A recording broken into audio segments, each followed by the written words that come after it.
I think the most special thing about this is that the time period that we're in is a very specific time period style-wise for movement. There were a lot of musicals back in the States called Busby Berkeley musicals that had big show numbers, and that's what's fun about doing this, is that you can do these sort of grandiose show numbers. And in addition to that, there are also small little choreographies that offer a nice contrast. Well, we do, I mean, it's set in the 1930s, so there is, we just sort of passed the Charleston period, so there's a little bit of Charleston, which was in the 1920s, and then, of course, these big Busby Berkeley glamorous numbers. So there's that sort of style. There's also a huge wedding cake in the end, so with lavish costumes. So it's all very rich and very stylish and extravagant. We have 18 women and we have 12 men, and we have 2 people who have to cover everything in it. So 32 dancers we have. They're great because they have a strong ballet technique, which is always very important where I'm concerned, because it requires what we call an integrity of line, so everything's very clean. There's a little challenge in that we're doing a tap dance number, and there hasn't been too much tap dancing experience here, so that is a little bit of a challenge, but the guys are doing a great job with that. But the level of talent is great here, and I'm happy to be working with them all.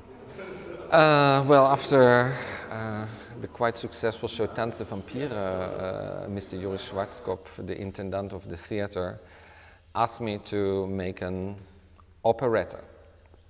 I thought it was a very interesting question. And I said, well, Mr. Schwarzkopf, what kind of operetta do you expect me to do? And he said, you choose, which is a freedom you don't get very often as a director. And I said, oh, well, you choose, that's a little bit too light for me. So I said, I need just a little bit more information. He said, you know what? Something with an international story in the libretto. And then I did my research and I found an operetta. It's called in the German Axel an der Himmelstür von Ralph Benatzky. Originally made for Tsara Leander, a big German star who actually was born in Sweden and who was famous for a very, very low voice. And I thought, oh, that's a second ingredient, which I really, really find interesting. The lead is sort of like a dramatic actress in the show and not a light soprano soubrette. So that is how I really got interested in this project. Then of course I got the libretto and I thought, oh my God, what have I done? Because the show has not been performed for more than 50 years. And then I got the allowance from the publisher to actually rewrite the story, and now slowly, I would not call it an operetta anymore. I think we're making it into a musical. We have 6 enormous dance numbers.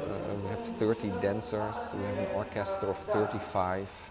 So I think we're turning an maybe old libretto of an operetta into actually a very exciting new storyline of Hollywood diva. I think it's a difference between day and night. Tanze Vampire is a very rock, dramatic, dark show.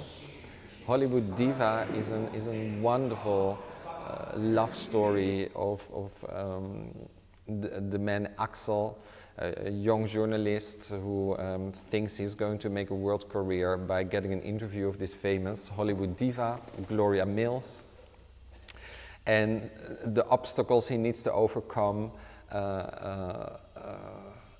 the great ending of this spectacle. I think it's very a bright show, it's a light show.